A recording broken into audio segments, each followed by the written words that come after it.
I am the Elder daughter of Kuldeep Singh Sengar. हम दो बहनें हैं। मैं बस इतना ही कहना चाहती हूँ कि अगर एक भी प्रूफ है कि मेरे पिता ने उनकी तरफ जो ये एलेज कर रही है आंख उठा के भी देखा है, तो आप मेरे पिता को फांसी चढ़ा दीजिए। लेकिन प्लीज एक बार मेरे केस के जो सारे फैक्ट्स है वो तो लोगों के सामने आने दीजिए। हम बहुत ही मुश्किल से जुडिशरी के पास गए थे। हमारे अपील में हमने सारे फैक्ट्स फाइल किए हुए हैं। उन्होंने अपनी टाइमिंग 3 बार बदली है। पहले उन्होंने कहा दोपहर 2 बजे, फिर उन्होंने एक मीडिया स्टेटमेंट दिया, उन्होंने कहा नहीं 2 बजे नहीं हुआ, शाम को 6 बजे हुआ। ये उन्होंने ऐसे इसलिए किया क्योंकि ऑलरेडी एक फोटो है मेरे पिता की कि वो मम्मी के साथ एक इवेंट में मौजूद है 2 बजे।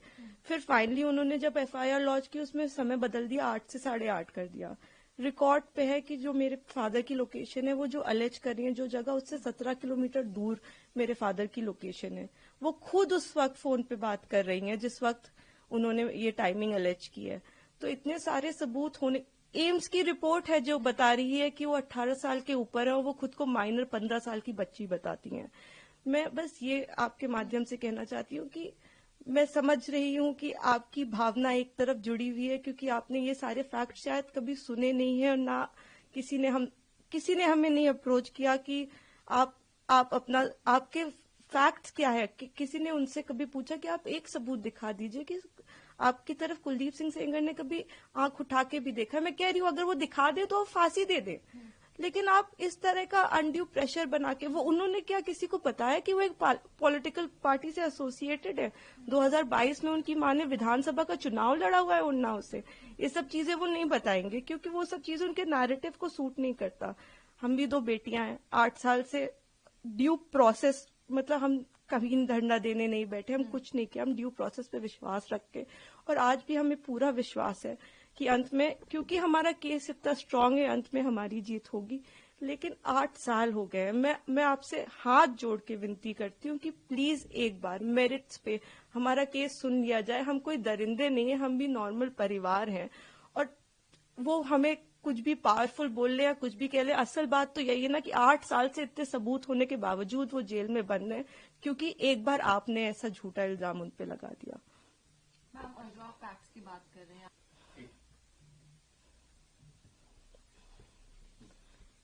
इस केस में इन्होंने स्टेटमेंट्स तो अपने बहुत सारे बदले ही हैं, जो कि आप अगर मुझसे कहेंगे तो मैं आपको डिटेल में प्रोवाइड कर दूंगी। इन्होंने समय 3 बार बदला है। पहले इन्होंने कहा कि दोपहर को 2 बजे कुलदीप सिंह सेंगर ने मेरे साथ रेप किया। उसके बाद इन्होंने कहा नहीं दोपहर के 2 नहीं बज रहे थे, शाम के 6 बज रहे थे। फिर इन्होंने चेंज किया, कहा नहीं ये नहीं हो रहा था, शाम के 8:30 बज रहे थे। जब सीबीआई ने मेरे फादर की लोकेशन निकाली तो उनकी लोकेशन 17 किलोमीटर दूर उनके उन्नाव ऑफिस की पाई गई। सीबीआई ने दूसरे केस में सीबीआई ने जानबूझ के हमें चार्जशीट किया, और उसके बाद जब दूसरे केस में चार्जशीट लगाई तो हमें पता लगा कि हमने जब वो सीडीआर देखे तो हमें पता लगा कि ये तो उस वक्त पे फोन पे बात कर रही थी। तो सीबीआई ने भी जानबूझ के, आई डोंट नो किस प्रेशर में आके, सारे इंस्टीट्यूशंस, लेकिन सीबीआई ने प्रेशर में आके हम पे इनके कहने पे चार्जशीट लगाई। मैं देखिए किसी पे इल्जाम नहीं लगा रही, मैं बस ये कह रही हूँ कि अभी भी ये सारे तथ्य हमारी अपील में मौजूद है। हमारे पास इनका एक रिकॉर्ड है। एक बार हमारी बात प्लीज सुन ली जाए, क्योंकि हम भी बेटियां हैं, 8 साल से इधर उधर भटक रहे हैं। उनके साथ देने के लिए तो बहुत लोग हैं। हम अकेले ही कोर्ट जाते हैं। अगर वो हमें गाली देते हुए भी हमारे बगल से निकल जाती हैं तो उनके पास सिक्योरिटी है, हमारे पास मैडम सिक्योरिटी नहीं है। वो गाली भी देती है तो भी सब कहते हैं कि तुम्हें अपने पापा को निकालना है ना बेटा, तो सीधे देखती रहो, गाली खाती रहो, लेकिन तुम्हें जवाब नहीं देना है। हमने आज तक किसी को जवाब नहीं दिया, यही सोचते हुए, क्योंकि हम प्रोसेस में कि हम हर चीज सही ढंग से करेंगे, हम किसी ऐसे वैसे लोगों के पास नहीं जाएंगे, तो कहीं ना कहीं इतने सबूत है इसमें कि हमें जीत मिलेगी।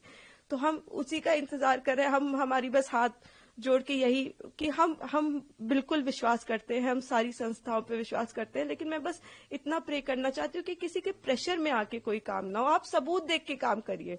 अगर सबूतों में हमारे जरा सा भी आपको गड़बड़ लगे तब आप ये काम करिए, लेकिन नहीं है। उनसे कहीं ना वो एक चीज सबूत दिखाए।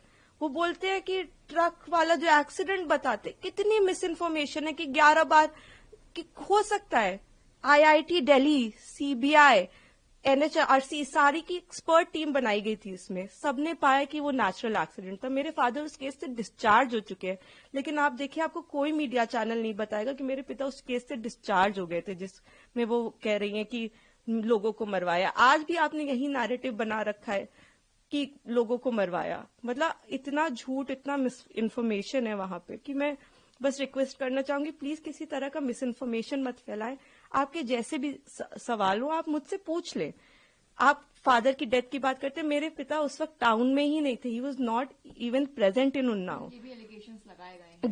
जी, मैं इसीलिए मैं ट्विटर पे रोज मुझे रेपिस्ट की बेटी और जाने क्या क्या कहा जा रहा है, तो मैं जानती हूँ अगर हम अपने फैक्ट्स भी ट्वीट करते हैं या हम फैक्ट्स भी बताने की कोशिश करते हैं तो हमें बहुत अलग अलग नामों से बुलाया जाता है। हम जवाब भी नहीं दे सकते क्योंकि सारी हमें पता है कि सारी संवेदनाएं वो सब एक तरफ जुड़ी हुई है। हम तो बेटियां है ही नहीं, लेकिन ठीक है हम सब झेल रहे हैं। लेकिन जो आप वही मैं कह रही हूँ ना कि तथ्यों पे कोई बात करे। आप कह रहे विटनेस, किस विटनेस को मरवा दिया? अगर एक रिपोर्ट है कि वो नेचुरल एक्सीडेंट था तो हमने कैसे वो कराया? आप बताइए ना। IIT दिल्ली तो झूठ नहीं बोले, एक्सपर्ट टीम्स बनाई गई, इतना प्रेशर बनाया गया। मेरे घर में रोज रेड मारते थे, रोज मेरी माँ को परेशान करते थे, मुझको परेशान करते थे, क्योंकि उस वक्त भी इसी तरह मीडिया में प्रेशर बनाया गया था। तो मैं बस इतना ही, मैं सच में it's my humble request to all of you, आप पहले केस जान लीजिए, आपके जो भी सवाल हो आप कर लीजिए। मैं डॉक्यूमेंट्स लेके आपके सामने बैठने को तैयार हूं, लेकिन प्लीज किसी की कही सुनी बातों पे मेरे पिता के साथ ऐसा मत करिए। 8 साल से हम न्याय के लिए लड़ रहे हैं, प्लीज। मैम, पहले दिल्ली हाई कोर्ट ने उनको बेल, सुप्रीम कोर्ट ने उनकी बेल को रोक दिया है। बहुत बड़ा प्रोटेस्ट भी हुआ इंडिया गेट पे जो उन लोगों ने किया, 9 विक्टिम ने, और उसके बाद जो है जंतर मंतर पे प्रोटेस्ट हुआ। जी, मैं सारी चीजें देख रही हूँ। मैंने आपको इसीलिए बताया कि कुछ उनके पॉलिटिकल अफिलिएशंस भी हैं, और मुझे कोई वो बिल्कुल प्रोटेस्ट करे, लेकिन जहां वो प्रोटेस्ट कर रहे हैं उनसे आप एक बार जाके कह दीजिए कि आप प्लीज सबूत दे दीजिए, एक बार दिखा दीजिए कि क्या सबूत है कि कुलदीप सिंह सेंगर ने आपके साथ ऐसा ऐसा किया। एक बार मैं मीडिया के मेंबर से रिक्वेस्ट है कि कोई भी एक बार जाके उनसे पूछ ले कि आप एक सबूत दे दीजिए। मैडम, मैंने तो 6-7 पॉइंट बताए हैं, आप एक पॉइंट बता दीजिए कि ये सबूत है कि आपके साथ ऐसा ऐसा उस दिन हुआ, सिवाय आपके बोलने के, जिसमें भी आपने कई बार अपने बयान बदले हैं। आपने मेरे पिता पे आपने एक केस फाइल किया, अन्य लोगों पे 2.5 महीने बाद आपने सोच समझ के, शायद ये आप में से कम लोगों को पता होगा, 2000 में इनके चाचा हिस्ट्री शीटर हैं, उन पे 17 मुकदमे हैं, 17, and these are not put by us. मैं जब पैदा हुई हूं उसके पहले से मुकदमे चल रहे हैं, तो इसके पहले कि लोग इसमें भी कुछ सोचे। 17 मुकदमे सन 2000 में वो मेरे चाचा पे अटेम्प्ट टू मर्डर का उनके ऊपर केस चला है, वो इस वक्त तिहाड़ में बंद है, जो इनके चाचा है। तो आज की इनकी दुश्मनी नहीं है हमसे, इनकी दुश्मनी हमसे पुरानी है।